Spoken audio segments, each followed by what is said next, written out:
Fala, meu povo! Sejam todos muito bem-vindos, sejam todas muito bem-vindas ao primeiro episódio do Lailô Podcast. Eu me chamo Luiz, seu humilde apresentador, e aqui ao meu lado, Duda Cordeiro. Olá, pessoal, tudo bem com vocês? Isso mesmo. E para estrear esse Lailô, ela que é ativista cultural, empreendedora, diz que é até sócia da Riachuelo, viu? Será que isso é verdade, Luiz? É verdade, quem vai nos dizer é a própria. Com vocês, Josivane Caiano. Boa tarde, eu quero primeiro agradecer a vocês pelo convite, não sei se eu sou tudo isso não, mas a gente tenta fazer de tudo um pouco para que a gente, no lugar onde a gente vive, a gente tem que saber de tudo um pouco. Sócia da Riachuelo talvez não seja, mas trabalho, ainda não, mas trabalho para ela, graças a Deus a gente está produzindo um pigmento único no Nordeste, graças a Deus, e está indo para a Riachuelo. E muitas outras coisas. Maravilha, Josi. É isso mesmo, Josi. Por favor, fale um pouquinho de quem é Josivane Caiano. Olha, eu me defino hoje como um agente comunitário, Eu sou, acima disso, eu sou agricultora, Sou uma pessoa que eu me considero agricultora e uma pessoa que pensa muito no coletivo. Eu acho que eu sinto essa necessidade da nossa região de pensar no coletivo, de ter esse sentimento de pertença por tudo que a gente tem aqui. A gente é muito rico, A gente tem uma riqueza muito grande, mas enquanto a gente tiver esse individualismo, que tem de cada um ser seu, meu, só meu, a gente não consegue avançar. E eu acho que eu penso diferente. Eu sempre fui uma pessoa que eu pensava diferente e hoje, graças a Deus, eu estou tendo a oportunidade de não só pensar, mas realizar tudo aquilo que eu imagino e venho fazendo, e acho que estou no caminho certo. Eu acho que quando a gente tem um propósito de pensar o todo, de pensar no coletivo, de pensar nas pessoas que estão à nossa volta e melhorar esse ambiente e tudo que está à nossa volta, a gente consegue crescer muito e viver daquilo que a gente produz no campo, o que a gente tem de melhor. E o Cariri é muito rico, a nossa fauna fora é muito rica, bioma muito rico, e a gente está conseguindo viver e viver muito bem. Tirar esse paradigma de sobreviver, Exatamente. Como se a pessoa tivesse ali à margem, Exato. Não é por aí, Não. O caminho não é esse. Como o Josi bem explicou, você mora na zona rural, numa Sim. comunidade aqui que a gente conhece, que é Santa Catarina, uma comunidade gigante, gente. Teve a oportunidade de ir lá e perceber a produtividade, daquele povo e tudo mais. E esse trabalho que você exerce, ele parte de um despertar cultural, Assim, como foi esse despertar, assim, Josi? Primeiro que, graças a Deus, eu tive a oportunidade, o privilégio, de ter minha madrinha, Isabel da Loca, como referência, e a gente já ter esse ponto inicial, digamos que um ponto já gigantesco, que a gente já entra em na arte, na questão da cultura, que já tem um nome de peso, Mas eu digo a você que Santa Catarina não é só Isabel da Loca. Santa Catarina é o maior assentamento de reforma agrária da Paraíba. Infelizmente, não sei se eu posso falar, mas vou falar, é pouco assistido pelo INCRA. Já deveria ter virado, as pessoas já deveriam ter recebido título de posse, até mesmo estão fora da lei, porque pela lei, se eu não me engano, é 12 anos que o INCRA teria que titularizar as pessoas e até hoje não titularizaram, Tem 28 anos, quase 29 anos de assentamento, mas é o maior assentamento de reforma agrária da Paraíba, um dos maiores do Nordeste. E dentro desse assentamento a gente tem uma vasta atividades culturais, a questão da renda renascença, do artesanato, da música, da dança, da arte, tudo tem dentro do assentamento. Além dos pontos turísticos, que isso fica à parte, Isabel é só uma gota desse oceano todo, que é o assentamento de Santa Catarina e que infelizmente é pouco valorizado e pouco visto, até mesmo pela questão do INCRA mesmo, da reforma agrária, que não existe. É um negócio absurdo. Um incentivo mesmo assim de políticas públicas Não, federais, não né? tem. Eu não vejo isso, infelizmente. Josi, voltando um pouquinho, como foi a sua infância? Nesse lugar tão especial, maravilhoso, que dá pra ver que você tem um amor, um carinho bem intenso. Eu tenho porque Santa Catarina é um lugar de pessoas fortes, sabe? De mulheres fortes, de mães provedoras, de mulheres provedoras mesmo da família, sabe? Eu enxergo Santa Catarina, eu tenho muito orgulho. Primeiro, a minha mãe, eu sou de origem cigana, né? Posso dizer a você que eu não tive infância igual todas as crianças tiveram, porque eu sou a mais velha da casa e eu tive que trabalhar na roça muito cedo.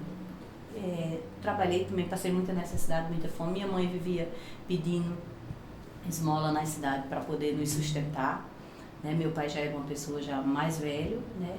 Mas a gente foi criado com muita dificuldade, mas nunca deixei de dar valor ao que a gente tem, nunca deixei de agradecer a Deus pelo que tem, né? Pelo pouco que a gente tinha, que a gente disse pouco, mas a gente tem tudo aquilo que Deus nos permite, nem mais e nem menos, né? E sempre fui uma pessoa muito grata a Deus, muito grata pela minha existência, pela minha mãe, pela minha madrinha que entrou na minha vida, que se hoje eu sou a pessoa que eu sou e tenho a possibilidade de ajudar as outras pessoas, né? E tem esse nível todo de informação que, graças a Deus, depois que eu aprendi a ler por conta da minha madrinha, se eu estou hoje onde eu estou, primeiro pela minha gratidão a ela, a Zabé. E eu não tive infância como todo mundo teve, normal, com a criança normal de brincar. Minha casinha foi uma enxada, foi um roçado, e eu sou muito grata a meu pai por isso, porque eu acho que se eu não tivesse tido, hoje eu me diferencio das minhas irmãs, assim, sabe? Se eu não tivesse tido ele tivesse tido aquela atitude de eu com 5 anos, 6 anos de idade, eu estar lá, né, plantando feijão, semeando feijão, juntando folha para poder cobrir as caíras que ele fazia, caíra de carvão, né? Eu não teria a força e a coragem e a determinação que eu tenho hoje. Então, assim, quando a gente cria ser humanos fortes no trabalho, ele tem visão de onde ele quer chegar e ele tem como ele chegar. E essa realidade, Josi, é uma realidade de muitas famílias, sim, né, sim. do Cariri. Sim. De muita gente assim que realmente aprendeu a vida através do suor mesmo, Sim. né, da enxada, do cabo da enxada. Isso é muito forte, né? Ao passo que constrói, mas constrói a um custo bem suado, né? Mas a valorização disso é muito maior, Muito né, maior. sabe?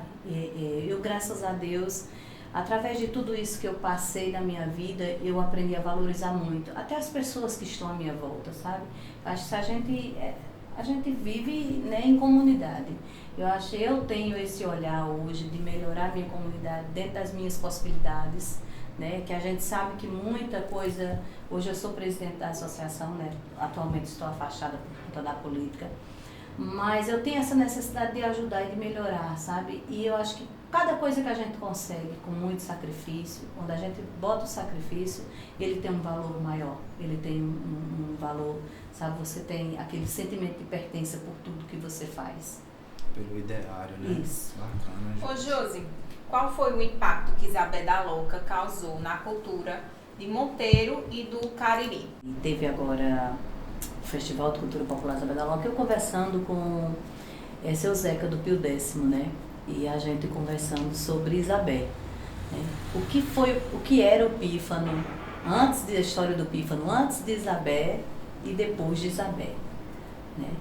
A gente cresceu muito essa história do pífano, porque naquela época as bandas de pífano não estavam mais assim, se desenvolvendo. Depois de Isabel foi outra história. A questão do turismo, não melhorou só a questão da cultura, sabe, do movimento cultural, mas a questão do turismo, a questão do desenvolvimento dos festivais. Então tudo isso, depois de Isabel, o nome de Isabel aí foi para o mundo. Isabel conseguiu ainda gravar 3 discos, né?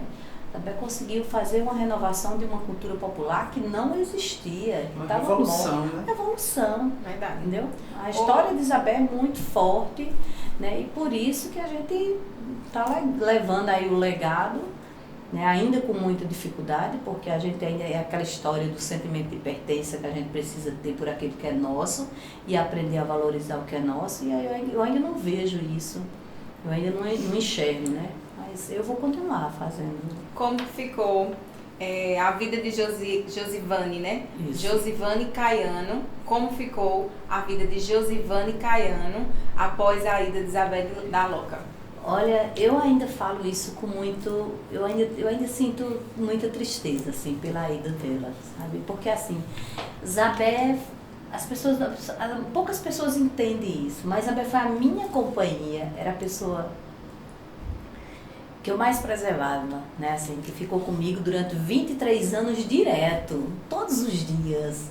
Isso não é uma coisa, né, de ser, uma semana assim, outra não, era direto. Eu tenho um sentimento de gratidão muito grande pela minha madrinha, né? Eu aprendi muito sobre plantas medicinais, sabe? Passou até os seus 90 anos se tratando com plantas medicinais. Então, era uma pessoa que tinha um vasto conhecimento sobre plantas medicinais, assim como muitas pessoas, né, mais velhas, mais idosas do nosso assentamento, têm esse conhecimento. E eu aprendi muito sobre a vida, porque Isabel, eu nunca vi minha madrinha reclamar que estava faltando as coisas, mas eu vi muitas vezes a minha madrinha agradecer pelo pouco que tinha. Então, assim, se eu hoje me tornei um ser humano melhor, se eu passei também isso para minhas filhas, para o meu filho, se eu passo isso para os meus netos, né, de como viver em comunidade, que não é fácil, é preciso você querer, porque a gente tem 2 pesos e 2 medidas, né? A gente tem essa história da modernidade. A modernidade nos leva muito de si. Ela não souba muito de si, dos nossos jovens, né? Rouba muito isso de si. Mas quando você tem essa valorização de trazer consigo o que a minha madrinha ensinou, o que o meu pai ensinou, minha mãe ensinou, São os princípios, são os princípios, você aprende a dar valor, né? E eu ganhei muito, muito, muito com essa minha vivência. Eu acho que é coisa de Deus, sabe? Eu acho que Deus já me deu pronto a minha madrinha e a história que eu tive com a minha madrinha, que hoje eu levo para a minha vida, né? Eu levo para tudo que está à minha volta, que não só é o nome de Isabel da Loca, mas quem era minha madrinha, né? No dia a dia, quem era a pessoa, né? Sorriso maravilhoso, que sorria, que contava história, que quantas e quantas vezes daquela calçada tomando uma caneca de café com ela. Eu amava fazer isso. Ela mostra que apesar da dificuldade que existia, para ela é como se não existisse dificuldade. Não. E que ali ela sabia aproveitar tudo. Se tem uma coisa que eu aprendi com a minha madrinha, que acima das dificuldades tem um Deus, tem um Criador que criou o céu e a terra e que é maior do que qualquer coisa no universo. A gente é só uma gota. Sim. Eu aprendi isso com ela. E a felicidade está nessas coisinhas mesmo. Exatamente. Exatamente. O grande legado que fica é esse, né? Imortalizado. Mas também sabemos que lá na região tem o Memorial Isabel da Loca, né? E eu gostaria que você contasse pra gente um pouquinho como foi esse desenvolvimento do memorial, desse mantimento, né? Da cultura, de manter, de desenvolver, de estar ali exposto. Foi uma escolha. Primeiramente, eu tinha em mim, né? Eu falei isso várias vezes, assim, porque além de cuidar da minha madrinha, eu cuidei do meu pai com câncer durante 8 anos. E a gente sabe que isso não é fácil. E eu me voltei totalmente para cuidar deles e ficar mesmo com eles. Eu tinha começado nessa época a aprender a ler e escrever. Fazia pouco tempo que eu tinha aprendido a ler e escrever, né? E eu estava com os olhos para o mundo, né? Assim, quando a gente aprende a ler e a escrever, na idade que eu aprendi com 27 anos... Já adulta, né? Já adulta, mãe, sabe, cuidando de todo mundo, a gente abre os olhos para o mundo, né? E aquele lugar onde a gente vive, quando a gente olha muito para o mundo, aquilo vai se tornando pequeno, né? Que a gente vai querendo mais. Mas quando eu percebi que a minha madrinha precisava de mim, que meu pai estava com câncer, que eu Eu simplesmente fechei o olho para o mundo e me voltei para dentro da minha casa, para minha família, para cuidar deles. E digo a vocês, foi a melhor escolha que eu fiz na minha vida. Porque para tudo na nossa vida tem um tempo certo. Exatamente. Né? A gente não está no tempo. Então, quando eu digo assim, eu faço uma faculdade com 50 anos, eu estou no lucro. Eu já aprendi tanto sobre a vida, eu já aprendi tanto com as pessoas que eu cuidei, que eu vivenci, e eles me deram tanto, né? Eles deram muito. Tudo que eu sou hoje eu devo à minha madrinha.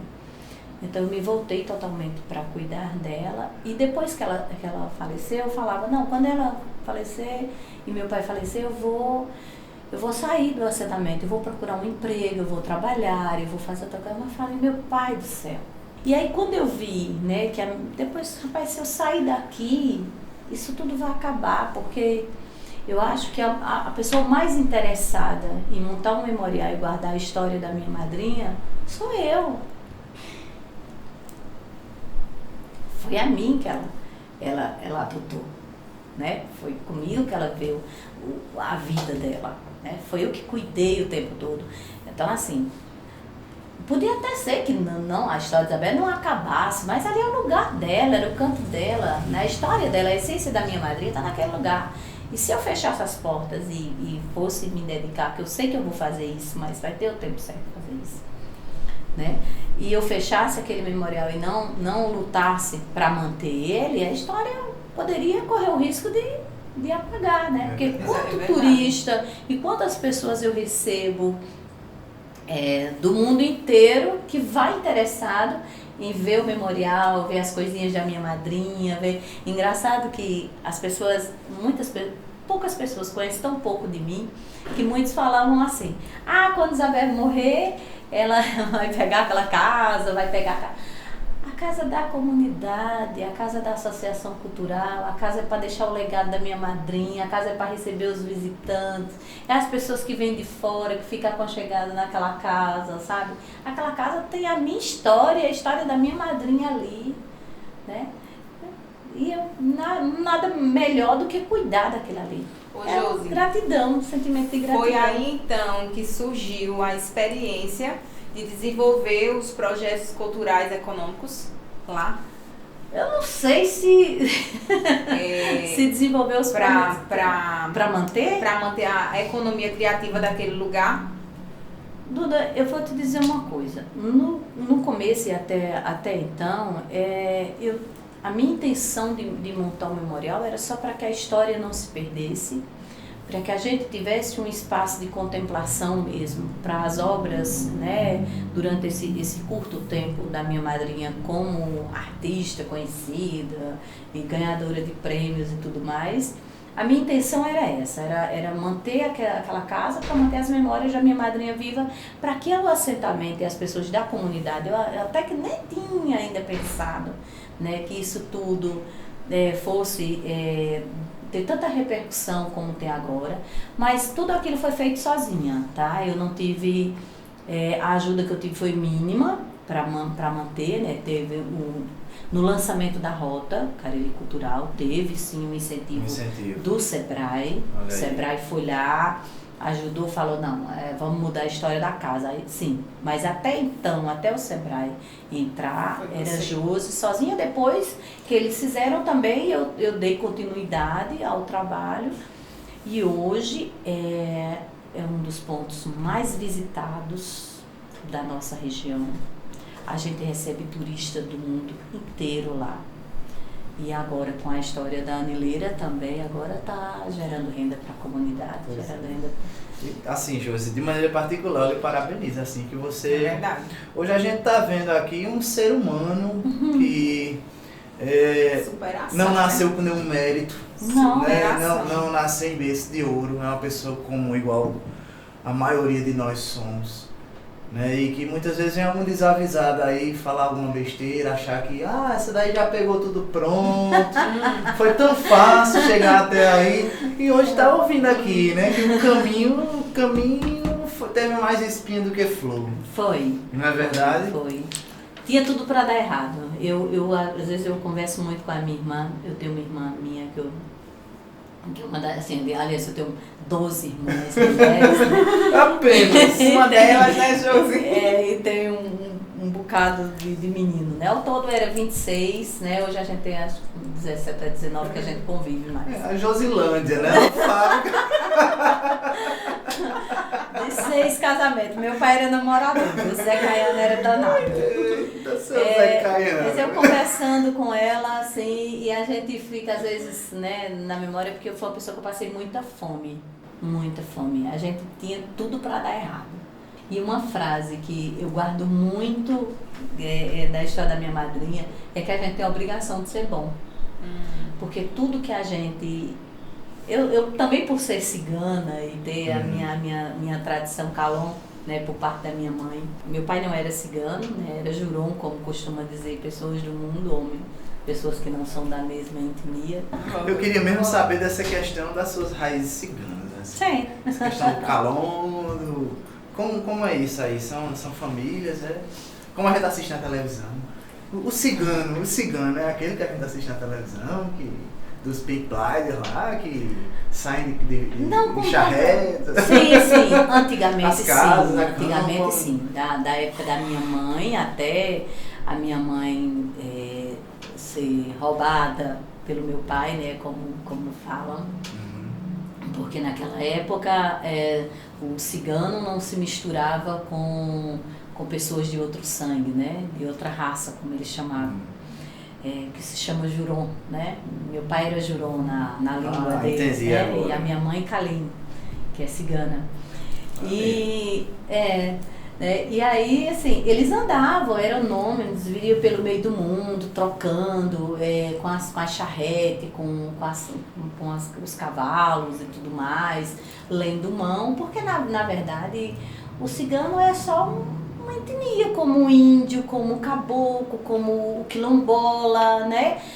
Só que cada um com a sua essência, com a sua origem diferente. O cigano ele é mais de lemão, tem uma sensibilidade maior, porque a gente, graças a Deus, tem uma espiritualidade muito mais aguçada do que uma pessoa normal, assim.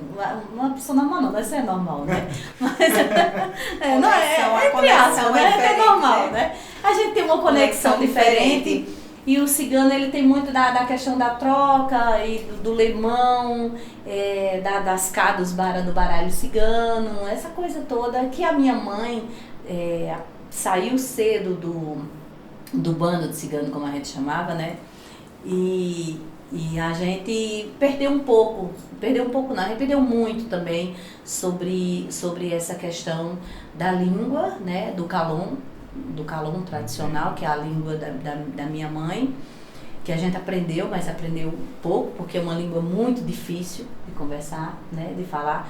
E não sei se vocês sabem, mas a Paraíba tem as maiores comunidades ciganas do Brasil. Não sabia. Pois é, Souza tem uma das maiores comunidades ciganas do Brasil. Lá eles ensinam o calon e tem antigamente não podia, né? Em calon. Só que antigamente a gente não podia transferir a língua para os jurons, né? Os jurins, como são chamadas, mulheres e homens que não são ciganos. Tranquiliza o coração aí. Cigano não rouba criança, não. Não, isso é conversa de do jeito povo, nenhum. minha gente. De jeito nenhum. Eles são bons de lábia. Eles são muito bons de lábia. Né? Muito bem. Aí, Josi, você é alemão também herdou essa sim, mas ascendência? Assim, eu tenho sim. A gente tem toda essa essência, né? Da leitura de mão, a sensibilidade de enxergar o outro. Por isso que muitas vezes eu falo para as meninas, não adianta se maquiar perto de mim, porque eu vou saber o que é que você está pensando. Não, né? Não esconde na maquiagem, não. Joana, você está ouvindo, Joana? Tenho muito isso. Consegue enxergar além. Mas é a essência, eu acho que a essência do cigano é isso, né? Josi, você havia falado pra gente, antes da gente entrar nesse assunto das suas etnias e das suas raízes aí ciganas, nós estávamos falando sobre os projetos de lei, né? E quando falamos sobre o projeto de lei, falamos sobre um projeto muito bonito que você produziu, que foi o Som nas Pedras. Sim. Que teve uma repercussão muito boa, assim, a nível estadual, a nível, né, a nível nacional, né, o Som nas Pedras. Eu queria saber de você que lhe inspirou, que despertar, que instalado foi esse? As pessoas podem não acreditar, mas eu recebi o Som nas Pedras de uma entidade, veio e me deu pronto. Tá vendo? Eu recebi pronto o projeto, eu estava na Pedra do Índio. Tá, mas acontece essas coisas. Eu sou muito intuitiva. Eu sou muito intuitiva. No caso eu vou fazer um projeto, não sei se acontece isso com algumas pessoas, mas deve acontecer. Também não me importa se as pessoas acreditam ou não. Eu chego diante de um lugar onde eu vou fazer um evento, eu sempre tive isso comigo, fecho os olhos e eu consigo imaginar e consigo decorar, fazer as coisas que eu quero fazer. Eu sempre tive isso muito, uma acessibilidade muito forte. E não foi diferente com o Som nas Pedras. O Som nas Pedras, para mim, hoje, é um dos maiores projetos de turismo sustentável rural do Brasil. Vou ser, né? Se é para dar ibope, vamos lá, né? Mas é verdade. Esse projeto ele foi criado, ele foi dado a mim para a zona rural, né? Ele é exclusivamente para a zona rural, para os lugares de pedra, né? Porque a gente tem uma riqueza tão grande, a maioria, para você ter noção, a maioria, os cantadores de viola, dos violeiros, grupos de roda, samba de coco, mazuca, ciranda, tudo, ele vem da onde? Vem da zona rural. Vem da zona rural.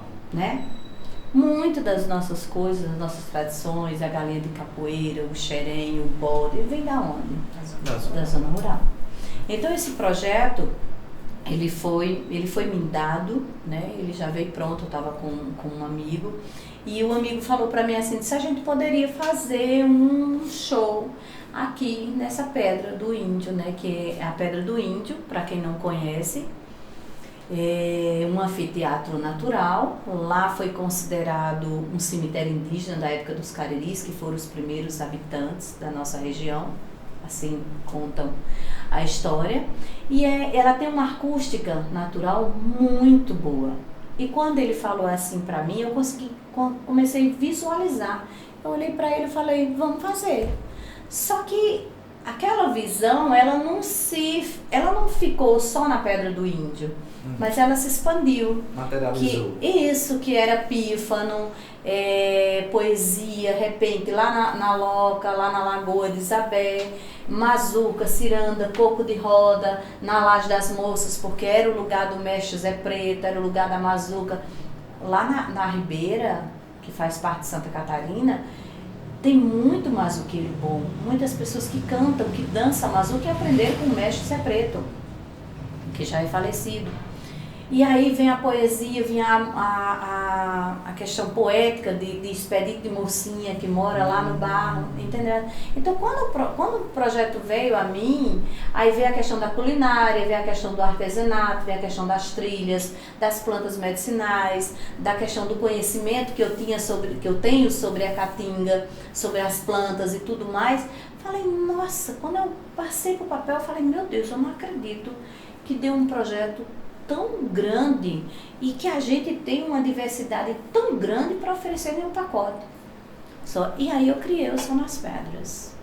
Projeto incrível. Um projeto incrível. E que esse projeto, ele contempla os músicos e os artistas da própria comunidade, os artistas locais, que recepcionam um artista de fora para fazer um show nesse espaço, né? E que dentro desse evento do Projeto Som nas Pedras, tem a oficina de iniciação musical, de confecção de instrumentos musicais, os artistas que são recepcionados pelos artistas locais doam a sua música e o seu conhecimento para a comunidade. Então, assim, era um negócio que foi crescendo, e quando eu passei o papel... E aí eu tenho uns amigos e umas pessoas nessa época, eu estava à frente como articuladora de cultura regional, né, que naquela época, foi na época de Chico César, que ele me convidou para fazer parte, né, dos articuladores, que era, se eu não me engano, 12 articuladores da Paraíba inteira, cada um articulador representava a sua região. Foi a época que a gente teve mais projetos aprovados. Só na época de Chico César, eu tive 18 projetos, 18 pequenos projetos e grandes projetos aprovados na questão da música, da arte, da dança. Todos os festivais, ele fazia questão de ajudar esses festivais. Chico, a gente pedia para Chico veio para o Cariri tocar, cantar, se doar, né, novos palcos de plateia, Terreiro de Isabé, né? Ele veio, ele era essa pessoa, assim, sabe? Ele participava muito. Então, quando eu estava dentro desse projeto, eu cedi o projeto Som nas Pedras para que esse projeto ele se espalhasse pela Paraíba. E aí já tinha acho que cadastrado vários municípios que estavam dentro de 30 e poucos municípios, já tinham cadastrado para que acontecesse. E em vários lugares aconteceram o Som nas Pedras. Com o mesmo padrão. Com o mesmo padrão que acontecia na zona rural, né? Onde tinha pedra. E acontecia, e é uma coisa rica. Os meninos perguntaram, vai transferir esse projeto para o governo do estado? Eu falei, não, esse projeto foi dado para mim. Então, se alguém quiser usar, qualquer pessoa que queira usar o projeto, vai contemplar a cultura popular e o movimento cultural de cada município, vai, então pega o projeto, leva e faz. Ele é um projeto que ele tem que ser andado, ele tem que caminhar, entendeu? Ele tem que chegar. Aí que depois quiseram mudar o projeto para Caminho das Pedras, mas aí não dá certo. Não dá. Né? Tem tem uma essência, eu acho que tem uma essência. Quem me deu sabia o que era que estava dando. Tem o seu toque nele. Tem um toque. E que deu super certo. Tem até uma colega minha, da Alvanete, que é lá do Pico do Jabre, que ela pediu também, Josi, eu posso fazer um evento aqui e usar o nome? Pode, porque deu super certo lá. Você pode usar assim. Domínio público, né, Josi? Não, tem que rodar, sabe? Esse negócio de você. Tu imagina, eu fico assim pensando, se os grandes sábios, né? Einstein e muitos outros, guardasse tudo que eles sabem, onde era que a nossa geração estava? Lugar nenhum. Em lugar nenhum a gente não tinha evoluído, entendeu? Então, assim, tudo que é bom tem que ser compartilhado. E se é para atender, porque eu ainda acho, não tenho certeza, que a cultura popular ela é tão massacrada, sabe? Porque a gente ainda não tem sentimento, sabe? De pertença, de que o João de Amélia é especial, que só tem ele ali fazendo aquele tipo de música, de arte, sabe? Não existe outro João de Amélia. E se existir, é de outras pessoas, não é nosso, né? Nosso, é igual a Zabé, né? A história da Zabé é nossa, não é da Josi, não é de Santa Catarina, não, é de todos nós que faz parte do Cariri, que faz parte dessa região, né? A gente tem que aprender, meu Deus do céu, quando é que a gente vai aprender a dar valor ao que é nosso? De 0 a 10, qual é a nota que você dá para um incentivo político na cultura do Cariri paraibano? Olha, eu não posso falar de outros municípios, né? Eu não posso falar com propriedade. Eu vejo pouca coisa acontecendo para a grandeza que a gente tem. Agora eu posso falar do nosso município. Eu dou 0. Eu dou 0. Sabe por que eu dou 0? Porque a gente tem uma riqueza muito grande. Não que eu não veja hoje que as pessoas dão o mérito, né? Que as pessoas têm se esforçado para que a coisa aconteça. Mas uma coisa que eu vejo que é uma tristeza, né? Que eu nem fiz questão de responder, foi uma vez que eu estava conversando com uma pessoa, que eu não vou citar o nome, mas a pessoa que está ouvindo, ela vai ouvir o podcast e ela vai saber como é com essa pessoa. Falou, cultura popular não dá voto, cultura popular não dá pessoas. Mas de uma coisa eu te digo, se a gente não sabe de onde veio, a gente não sabe para onde vai. Se a gente não aprender a valorizar o que é da gente, a gente vai perdendo essa essência, a gente vai perdendo. Pronto, agora há pouco eu soube, né, que a gente não vai ter mais a Mazuca de Santa Catarina. Né, que a gente não tem mais o representante da Mazuca de Santa Catarina.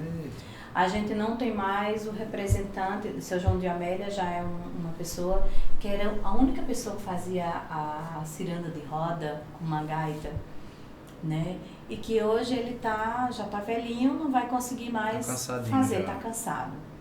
Então, se a gente que gosta de cultura, que a gente aprendeu a essência disso, a gente não se mobilizar, eu acho que tem N questões que a política toma partido e que muitas vezes não, nunca faz, porque, sinceramente, deixar dessa demagogia barata, falando aqui, né?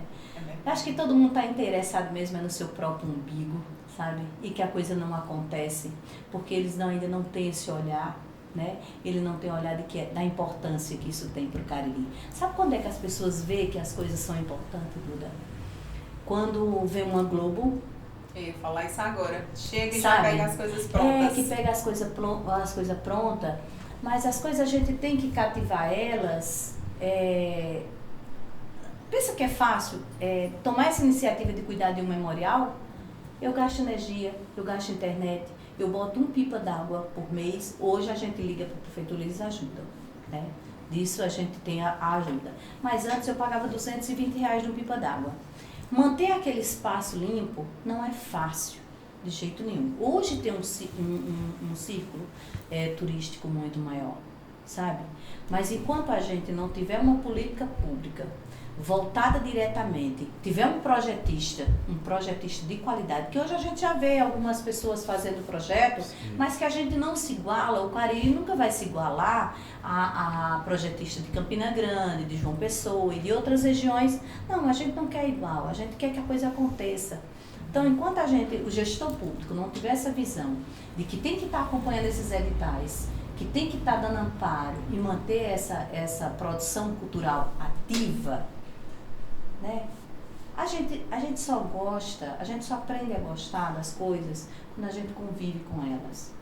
E não é uma mazuca de ano em ano sendo tocada e valorizada que a gente vai gostar de mazuca. Não, mazuca, ciranas, abedaloca, Pinto, né? Dejinho de Monteiro, todos esses nossos artistas que Monteiro tem que estar sendo ensinado na sala de aula. O nosso jovem, ele tem que ir para lá para cima, já quando chegar adulto, e saber que veio daqui, que a gente tem a nossa própria história, que a gente não precisa... A gente precisa, sim, né, ter conhecimento geral de tudo que acontece no mundo, precisa. Mas a gente precisa absorver primeiro o que é da gente e aprender a valorizar o que é nosso.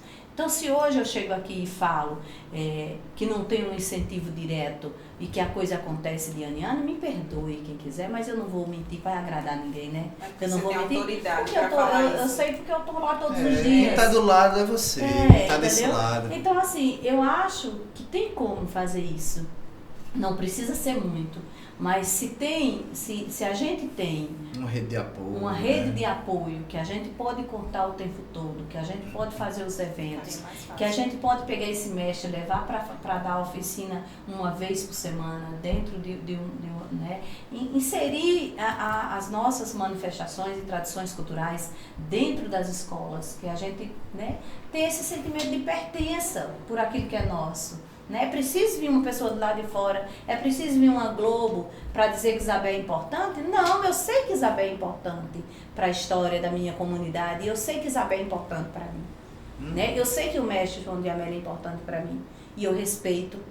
Primeiro tem que haver um respeito muito grande por aquilo que é nosso. E se a gente não fizer isso, as pessoas vêm, aproveitam, curtem, né? Pronto, e se perde e vai embora. Porque não tem base. Infelizmente, não tem base. Ou felizmente, o desenvolvimento daquele local veio por conta de vocês, né? Vem por conta do trabalho de vocês. Vem por conta da gente. E se hoje tem pronto, você vê. Eu criei um restaurante, né? Porque os meninos da Quevisu, que é do Ronaldo Fraga, não sei se vocês conhecem, né? Que é a Quevisu. Para mim hoje, particularmente, conhecendo como eu conheço hoje a Quevisu, é uma das agências de turismo que faz um turismo totalmente diferente de tudo que foi feito até agora. É um turismo de essência, de valorização dos saberes, dos fazeres, sabe? E o espaço que eu criei, que graças a Deus deu certo, que hoje a gente vende esse espaço para o turismo de fora e vira uma coisa, né, bacana, foi graças a um projeto dos meninos da Quivisu. Monteiro, ela é riquíssima, um espaço lá de Santa Catarina, onde tem Isabel da Loca, a planta de pigmentação encantada, que já vamos falar. Que foi isso? Perdesse alguma coisa aí? Eu tô procurando, baixei aqui e procurei. Porque eu fiquei sabendo, gente. Eu fui pegar o lanche aqui, mas eu acho que a nossa produção esqueceu. Lanche de quê, rapaz? Um lanche Eu fiquei que sabendo chegou a hora. aqui que você encheu o bucho lá no restaurante de Josi. Não, porque eu enchi o bucho, eu enchi. Inclusive, recomendo para vocês que estão aí assistindo. Uma comida tradicional, boa. E a gente tem vídeo também Vamos mostrar do pra restaurante. vocês. Então, vem com a gente. Vamos dar um pulo lá no terreiro de Isabel e ver o restaurante Isabel da Loca.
Sim, agora eu já tô com o sangue chega, voltou a cor.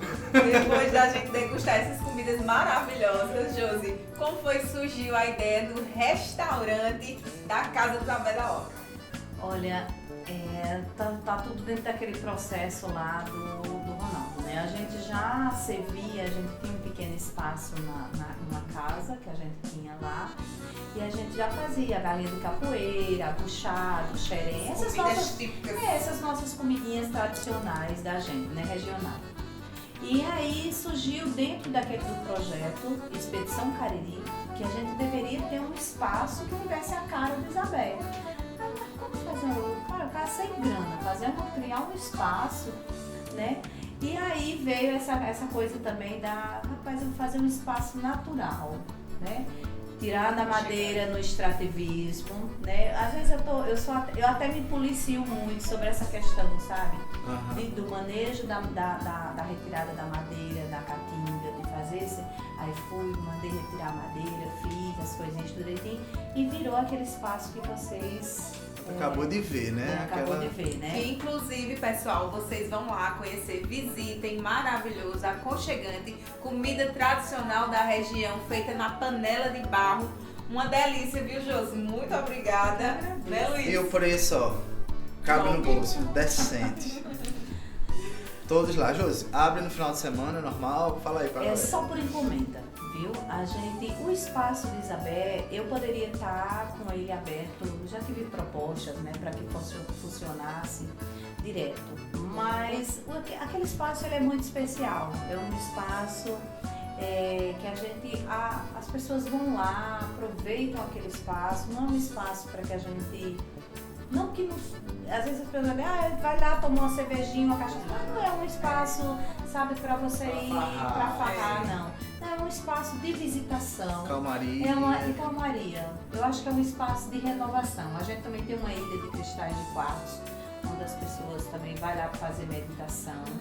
A gente pode fazer também toda essa imersão na questão das plantas medicinais, nos pontos de meditação. Isso é muito bom. É um lugar mais de calmaria. Eu acho que aquele lugar, aquele ambiente, ele funciona só por reserva. As pessoas encomendam e a gente faz com todo amor, com todo carinho. Não temos nenhuma modernidade, como vocês viram. Tudo é produzido lá no fogão de lenha, porque tem que ter a cara da Isabel. E tudo é vivo. As plantinhas, né? A gente planta, a gente cuida. Tudo é de verdade. Tudo é de verdade. Eu fiquei com vontade de ficar lá. A grande verdade é essa. É muito aconchegante mesmo o espaço local. E a maneira como o Josi acolhe a gente, né? Ela acolhe com aquele sentimento materno mesmo, a gente sente em casa. A comida muito boa, assim, nota 10. Sem menos, né? Agora, eu queria saber assim, eu acho que tanto eu quanto Duda e quem tá aí do outro lado também nos assistindo, ficou com dúvida desse processo da pigmentação, assim, de saber que aqui em Monteiro, no sítio, né, que Monteiro é uma cidade interiorana, né? Sim.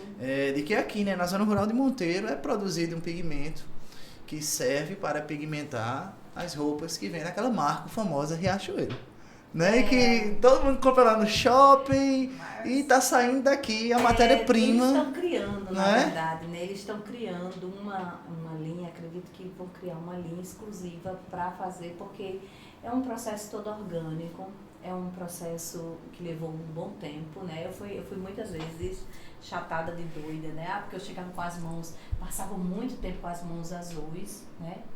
Para poder chegar nesse processo. Mas eu quero dizer para você que a questão da caatinga, ela, além de ser medicinal, como eu falei, ela é tintória. Então a gente não tem... Hoje a gente extrai da anileira, que é um processo que está aí há 4.000 anos, que já existia. A gente não tem o conhecimento. A gente tem 6 tipos de anil diferentes na região do Cariri. Nunca imaginei, né? não. Que a planta é considerada uma planta invasora, né? Diz que o gado, quando come só ela, começa a urinar sangue, porque ela é muito forte. Ela é muito forte. E pelo pigmento, né? lá, a gente viu que realmente, né? quando E pega, ali pega na roupa... É um processo todo orgânico. Hoje a gente produz, o pigmento, na verdade eu produzo o concentrado, mas tem como a gente produzir o pó, tem como a gente produzir o giz. Eu já tenho como fazer os tons, a gente consegue nos banhos. Conforme a gente vai dando um banho na peça, eu estou lá com a peça do Chico César, que já era para ter entregue fazia tempo, mas eu estou produzindo uma roupa para ele. Bacana. Né? E conforme a gente vai dando os banhos, a gente vai escurecendo esse tecido, né? Eu já produzi peças para o Ronaldo Fraga, né? Ele já levou várias peças, não era o tecido adequado, mas ficou muito bom também. Qual é o tecido adequado? Olha, a gente trabalha com linho cru, a gente trabalha com algodão, a gente trabalha com seda, mas aí eu já atingi com jeans, porque o pensamento, a ideia de fazer o concentrado de anileira é não acabar, né? Porque a gente não vai acabar porque as pessoas optam muito mais pelo que é mais prático, pelo que é mais fácil, né? Mas a ideia é que a gente possa um dia diminuir um pouco essa questão da lavagem do jeans, que é uma coisa que acaba, degrada a natureza, né? Que acaba com os rios, que acaba com tudo isso. E a gente tem vários pigmentadores, vários taninos, né?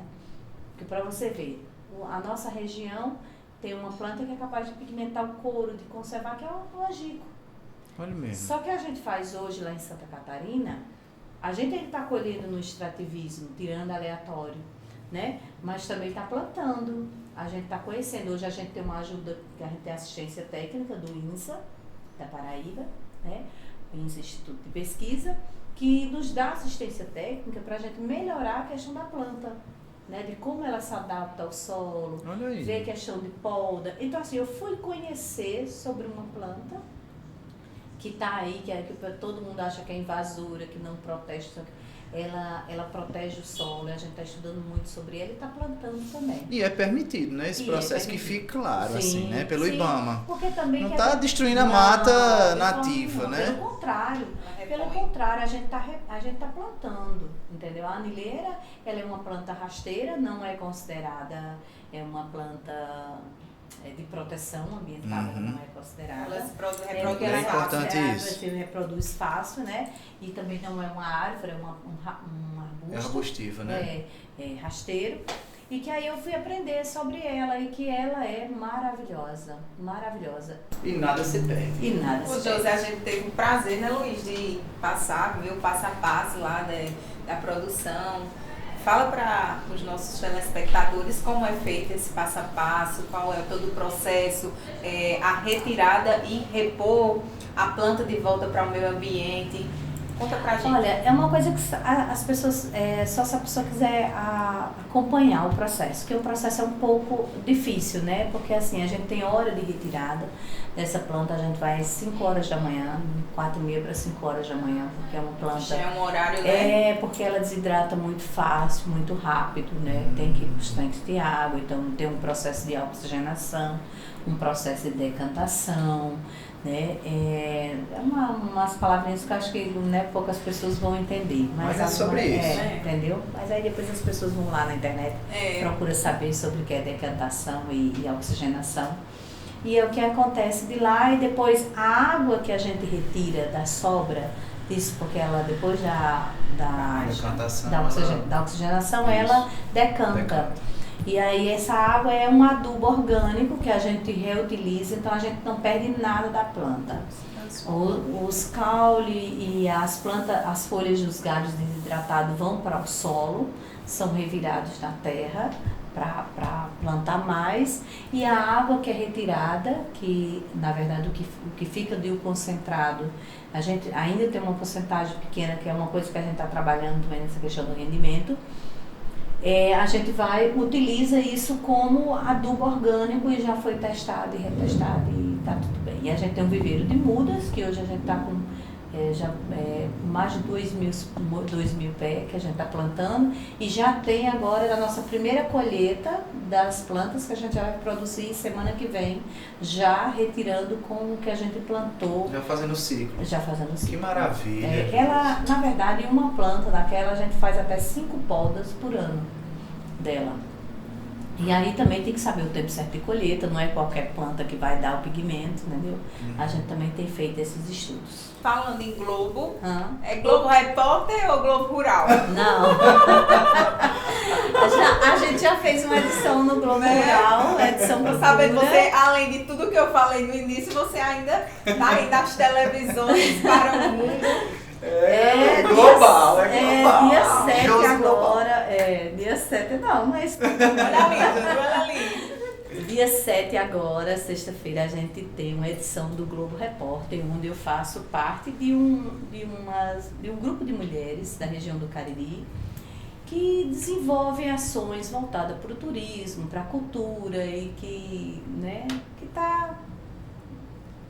mete a cara no mundo e levando a história. Né, Josi? E tá indo aí, né? A Sandra Denberg veio dentro de uma caravana dessa, junto com o Ernesto, né, o esposo dela, veio dentro de uma caravana dessa do Ronaldo Fraga, dos meninos da Quivizu, né? Que veio muita gente, muitos turistas de fora, a maioria deles são artistas, são pensadores, são criadores, e que já veio a Maite Proença, que bacana. Muitas atrizes, a Juliana Linhares, que agora a gente está com um projeto junto com ela, um projeto de música, né? Eu tô até para falar com ela. A Juliares, não sei se você conhece. Amigo, não, eu vou querer conhecer. Ela acabou de fazer tá nessa novela Travessia, né? Não sei, né? E ela canta muito, é uma pessoa, depois vocês vê lá quem é a Juliana Linhares. E a gente tá com um projeto junto com a Ju, né? Para fazer um festival, um grande evento, e numa dessas caravanas, né? Que isso são os benefícios que esse pessoal de fora traz, e o incentivo que esse pessoal traz, esse olhar diferenciado. Que era para ser daqui, né? Ser visto pelas pessoas, autoridades daqui. Né? E eles trazem isso, e é o que nos deixa, né? Além de todo esse conhecimento, hoje tem uma biblioteca linda, não sei se vocês viram lá, tiveram a oportunidade de ver. Eles me doaram bastante livros para a biblioteca, as crianças da comunidade, a gente faz roda de leitura. Tem coisas que eu nem estou gravando, nem estou filmando, mas que está acontecendo, sempre está acontecendo alguma coisa lá no Pinheiros também. Né? Não para, porque hoje a gente tem uma demanda, né? Hoje a gente tem uma demanda. E também outra coisa que eu quero falar sobre a Rota Cariri Cultural, sabe? Eu acho que esse incentivo da Rota Cariri Cultural também, ele melhora muito, ele faz com que a gente melhore, né? Porque turismo é uma coisa que tem que ser pensada a longo prazo. Isso. Né? Mas aí já faz muito tempo que a gente está nessa batalha. E é uma construção. É uma construção diária, né? E aí a Sandra veio, uma dessas caravanas, e se encantou pela coisa da anileira, né, que é um processo único, né, até agora eu até agora não sei se existe, eu não sei, eu sei que tem no Japão e na Índia, né, a gente conseguiu chegar a uma qualidade, que tem um padrão de qualidade que chegaria até 40%, da gente superou esses 40% que é produzido na Índia e no Japão, e a gente já produz isso em grande escala lá no assentamento de Santa Catarina. O rendimento ainda é pouco, porque a gente está num processo ainda de tecnologia, inovação tecnológica, né? E conhecendo também sobre as propriedades do anil, da anileira, que é considerado um invasor, né? Uma planta invasora, mas que muitos não sabem. É rica. Ela oxigena o solo, riquíssima. Ela enriquece o solo. Então, assim, ela tem as propriedades dela, que é muito boa. Josi, olha só, quais são os maiores desafios para uma mulher negra, uma mulher assentada, nordestina, destinada a enfrentar tudo e todos para continuar empreendendo nesse mundo que a gente sabe que ainda é um pouco machista, né? Onde geralmente quem tem a força é o homem para ir buscar as coisas, e a gente sabe que a sua história é bem dolorosa, bem dura desde o início. Você é uma mulher que aprendeu a ler aos 27 anos, mas que nunca desistiu. Conta pra gente qual foi os desafios e o que você tem ainda em mente mais pra frente para continuar com essa sua liderança de querer estar sempre empreendendo. Olha, não é fácil, sabe? Não é fácil. Primeiro a gente tem que ter muita fé, né? Acreditar muito. Eu sou uma pessoa que eu luto muito por aquilo que eu acredito. Então, se eu acredito que eu posso melhorar e que a minha comunidade pode melhorar através das minhas ações, eu vou fazer, sabe? Apesar da gente ter, a gente conversa muito, apesar da gente ter uma fé e uma espiritualidade muito grande, mas a gente tem que ter determinação. E eu acho que determinação e paciência é uma coisa que tem que ter muito no empreendedorismo, né? Porque a gente incomoda. Eu sinto que eu incomodo, né? Eu incomodo porque eu tenho uma maneira de agir, de pensar no todo. Mas por que eu tenho essa maneira de agir e de pensar no todo? Porque eu vivo isso na pele, no dia a dia. A gente eu vou lembrar aqui uma passagem, o ano passado. A gente passou muita dificuldade por água, os agricultores, não só eu, mas muitas pessoas passaram muita dificuldade por água. A gente viveu na pele essa questão dessa realidade. Então, o empreendedorismo, em mim, que nasce essa mulher empreendedora, que tem dificuldade, tem muita dificuldade, com essa questão do não visto, né? A gente não é visto como valorado, né? Entendeu? A gente não é visto. Mas tem uma coisa muito boa. Quando eu me proponho a defender a minha comunidade, a defender as pessoas que eu conheço, que nasci e me criei lá dentro, eu sei as mulheres e a força das mães, das mulheres da minha comunidade. Então, tem que ter fé primeiro, tem que acreditar em si, porque se você não acredita no que você faz e quem você é, primeiramente, você não vai fazer com que o outro acredite em você, né? E nunca se calar. Pronto, eu não sirvo, na verdade, para me calar diante das coisas que acontecem. Eu não me calo diante de ninguém. A gente tem que contar ao mundo o que realmente acontece. Então, assim, se eu não tenho ajuda, eu vou dizer que eu não tenho ajuda.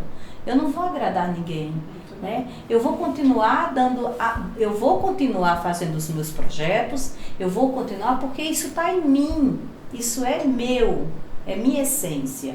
E vou mostrar para as outras pessoas da minha comunidade. E tenho certeza absoluta no que eu estou dizendo aqui. As mulheres e as pessoas da minha comunidade que me conhecem, sabem o que eu faço, o que eu já fiz, elas sabem a importância do meu trabalho. Elas talvez se tornem, talvez elas não. Sabem, elas devem ver você como um espelho, né? E esses lugares que muitas vezes a gente como mulher não acessa, porque uma coisa que eu vejo, Duda, tem muitos jovens da minha comunidade que fazem os terminam o 2º grau, que vai para a faculdade, que muitas vezes está em casa, que não tem oportunidade. Porque eles não querem? Não. É porque o nosso sistema não dá esse direito para a gente. Não dá esse direito de avanço. Não dá oportunidade. Às vezes o sistema prefere que as coisas continuem como estão. Oprime. né? É muito melhor você. Por isso que eu digo que eu incomodo. Porque às vezes é muito melhor você manter uma pessoa na necessidade calada e chegar quando eu bem quero, né?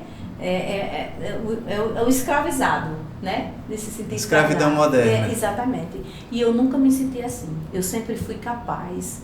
Eu sempre falei isso para minhas filhas, né? A gente é capaz, a gente é provedor. As mulheres, a maioria das mulheres da minha comunidade, elas são as provedoras da família. Elas são quem realmente, o homem ajuda, mas a maioria de todo o processo de carga fica nas costas das mulheres, né? Se é cuidar da casa, se é cuidar dos filhos, se é educar, né? Se é fazer, tudo fica nas mulheres. Eu nunca me calei diante disso, porque eu sempre acreditei nessa Josi, né? Por isso que eu digo a você, eu tinha tudo para dar errado, né? Na época da fome, na época de tudo mais, mas eu preferi escolher o caminho certo, porque primeiramente eu tenho um Deus vivo e fiel a mim, que eu confio demais. A minha fé não me permite me calar e nem me acomodar diante das diversidades. Não é? Tudo bem. E vou continuar A Josi que pensa fora da caixinha, né, Josi? Total. E que realiza, viu? Pensa e realiza. Que realiza. Que maravilha. É isso, né? É sair da curva. Isso. Né? E plantar e colher frutos, né? Daquilo que se planta. E muitas vezes a gente... minha mãe que falava, né? Há muitos que você ajuda, não vai ser deles que você vai receber ajuda, mas vai vir outra pessoa que não tem nada a ver com a história e vai te ajudar também. E eu acho que é isso que acontece. Lá no assentamento, a gente tem recebido muito turista, a gente hoje tem muitas pessoas, famílias empregadas dentro desse meu projeto, que eu poderia estar fazendo sozinha, mas fazer sozinho para quê? Né? Para que se fazer sozinha? Fazer com as famílias. Hoje a gente tem um projeto no FINEP aprovado por 3 anos, poucas pessoas sabem disso, mas é um projeto de inovação tecnológica que está sendo realizado em Santa Catarina. Então, o que tiver dentro do meu alcance para melhorar a minha comunidade, para trazer melhoria de vida para as pessoas da minha comunidade, porque se a gente melhora o que está à nossa volta, a gente melhora junto. Melhora junto. Né? E é isso que eu tenho visto. E é isso que tem acontecido, graças a Deus. Que bom, Josi. E vou continuar, porque eu sou persistente. Josi, e passaríamos aqui o dia inteiro falando contigo, mas aí nós chegamos ao final do nosso episódio, nosso primeiro episódio. Queremos agradecer por você ter se disponibilizado a vir aqui no estúdio do podcast, no estúdio do Lailo Podcast, por você ter nos recebido lá na sua casa tão bem, né? Ter nos tratado tão bem, ter nos passado toda essa essência que você está apresentando para o pessoal hoje, de você ter nos experienciado, né? Ter nos dado a experiência de estar com você e de estar lá em Isabel. É um grande privilégio, né? Para nós. O que é que eu tenho a te pedir? Te peço que envie uma mensagem, diga uma mensagem aí para os nossos ouvintes, nossos colaboradores, as pessoas que estão nos seguindo. O que é que Josi tem a falar para o pessoal? O que eu tenho a falar é que as pessoas conheçam mais de si, conheçam mais da sua região, das suas tradições culturais, né? E dê valor, valorize o que é seu. A gente primeiro tem que se valorizar e valorizar o que é nosso para a gente poder valorizar o do outro. E que os políticos mesmo e as pessoas que estão envolvidas aprendam a ver o ser humano com a importância que ele tem, porque eu acho que é difícil isso, né? As pessoas, hoje cada um luta pelo que quer, pelo que tem, não sabe que tem um todo, né? E que esse um todo é que faz a diferença, assim como faz na minha vida, faz na vida de qualquer um. É isso.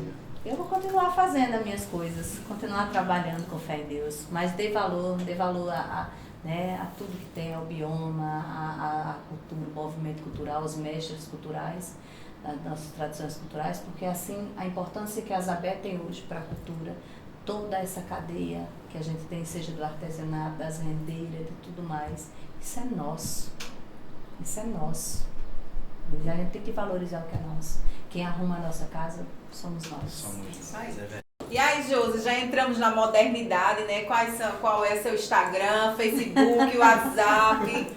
Conta aí para os seguidores da gente, os nossos ouvintes, Pra seguirem lá. Onde ele encontrar? Tá, vocês entram lá no Zabé da Loca, né, oficial, no Instagram, né, e lá vocês já encontram, já sabem tudo, né, entra lá no Instagram. Eu ainda não sou muito dessa modernidade não, eu ainda preciso me atualizar nesse negócio. É um pouco difícil pra mim. Também é uma coisa que a gente sabe que é necessário, mas que eu não gosto muito. Eu ainda sou meio...